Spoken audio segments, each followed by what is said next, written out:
ഇന്ന് ജനുവരി 7. ഈ ദിവസത്തെ പ്രധാനപ്പെട്ട സംഭവങ്ങളും വിശേഷങ്ങളും.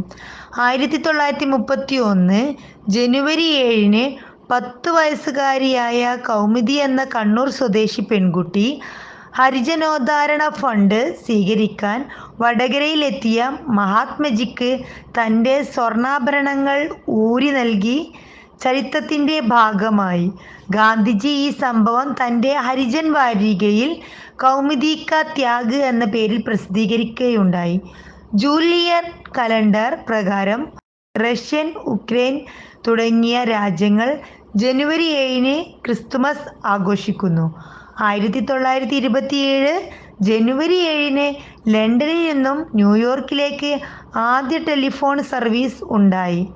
3 മിനിറ്റിന് ഇന്നത്തെ നിരക്ക് അനുസരിച്ച് 46,000 രൂപ.